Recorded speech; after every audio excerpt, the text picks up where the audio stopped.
Let's now look at naming ketones and aldehydes.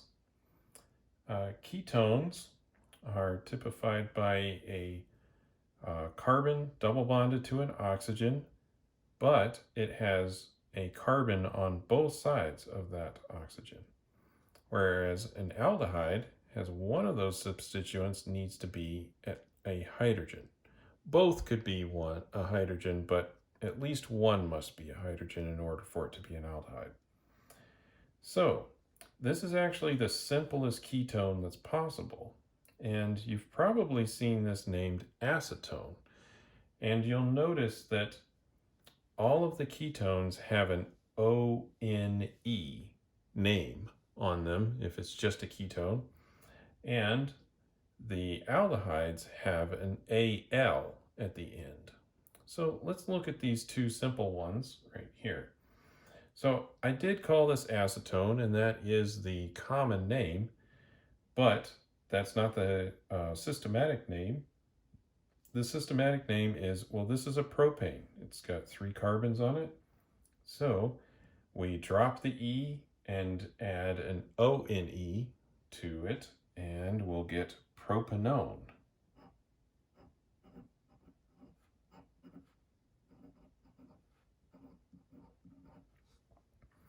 Now we don't need a locator number for this because there is no other position that this double bond to oxygen can go and it still be a ketone. Because if, for example, we moved it to a different carbon, then we would have an aldehyde. And in this case, this is called propanal.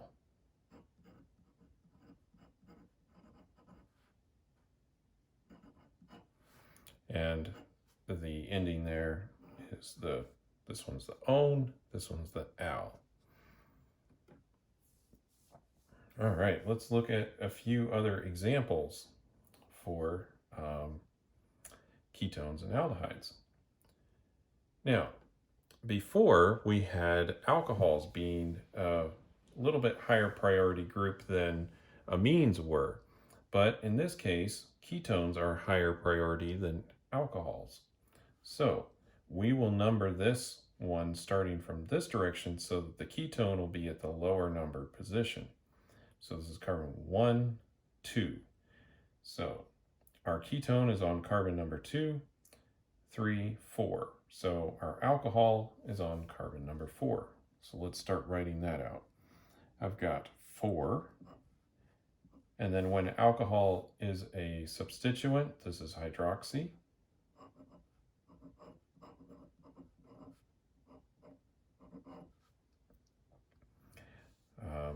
That's the prefix name for an alcohol.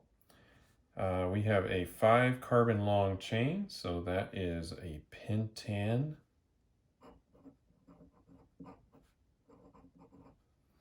And then our ketone is located on the second carbon.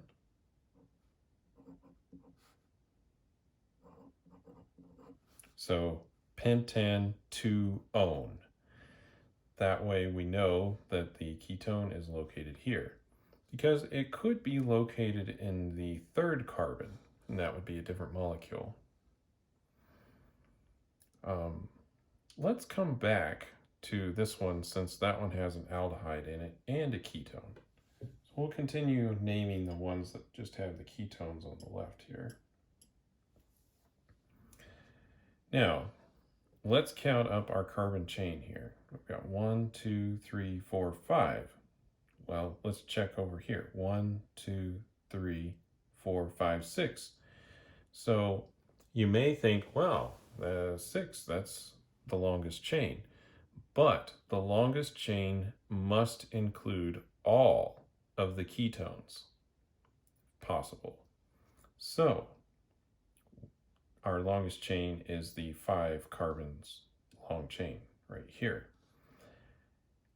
And it should not matter which direction we start counting because this is a symmetrical molecule in this case. So we have a propane group, so a propyl group that is attached to the number 3 carbon. So let's start this off with 3 propyl.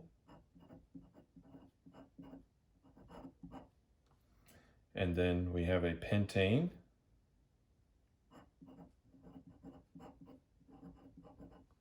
Now, since there are two ketones in here, we're going to have the E in this case, whereas with just one, we leave it off.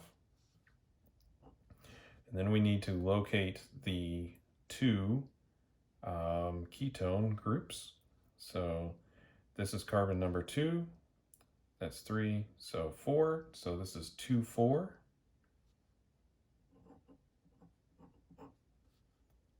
And this is a dione. 2 ketones. So 3-propyl pentane 2,4-dione. All right, next we have our cyclohexane. There's no other substituents on here, so we'll just start off with cyclohexane.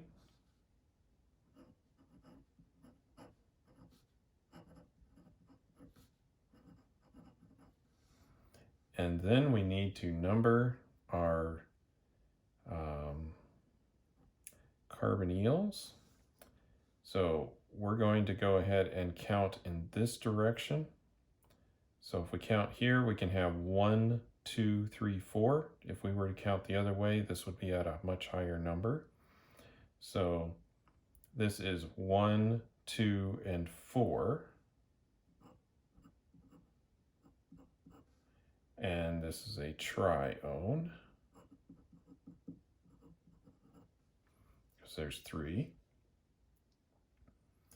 All right, I'll finish up the ketones here, this last one. Now, we want at least both of the ketones to be in the longest chain. So again, this is going to count up 1, 2, 3, 4, 5. And since this is symmetrical here, we're going to have the ketones either on the 2 and the 4, or this could be the 2 and the 4. We have another group here, which is the nitrogen, the amine. So we're going to go ahead and put that on carbon number 1. So that will help us decide, oh, this is carbon number 1. And then this group right here is in the middle, but also a lower priority functional group. So we're prioritizing the nitrogen for actually the numbering scheme in this case because of the symmetric nature of the ketones. So this is 1 amino, 3 propyl. There's 1, 2, 3 carbons there, yes.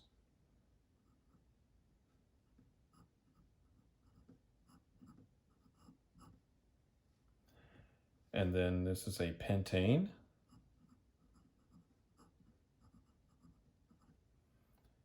And then 2,4-dione.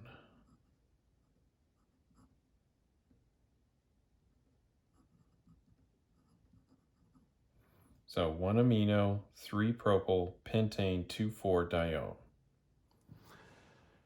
All right, just a couple more of the aldehyde examples to go. Now, an interesting thing to note is aldehydes have a higher priority for naming than ketones do.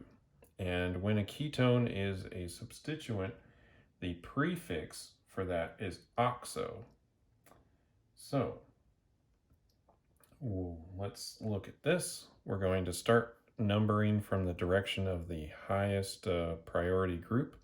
Now, aldehydes really do not need a number locator because it's always going to be at the end, otherwise there won't be a hydrogen there. But we'll start counting from this direction. So 1, 2, 3. So that's on the 3rd carbon. So this is 3 oxo. And then 1, 2, 3, 4, 5 carbons total. So this is a pentanal.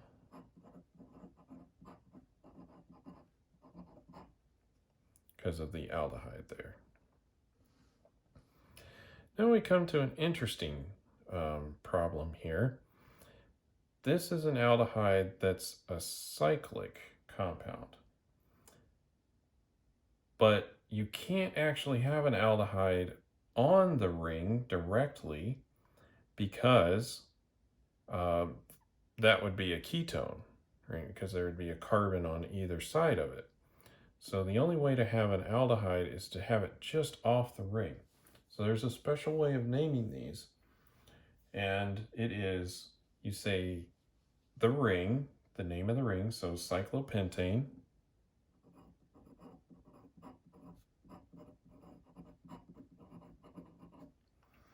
And then, because it's off on its own carbon, we say carbaldehyde.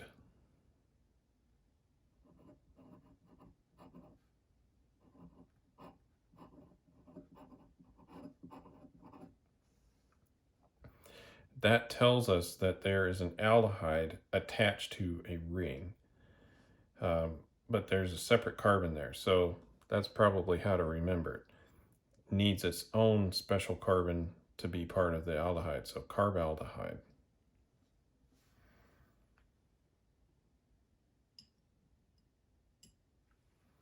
All right, one more example and we'll be done for this video. Now, let's see here. There are two aldehydes in this molecule, and those are attached to a butane. So 1, 2, 3, 4 carbons. And then we have a substituent here, and we should number that the lowest number possible, which in this case is 2, because we'll count 1, 2. So this will be 2-ethyl. Let's deal with that part right away.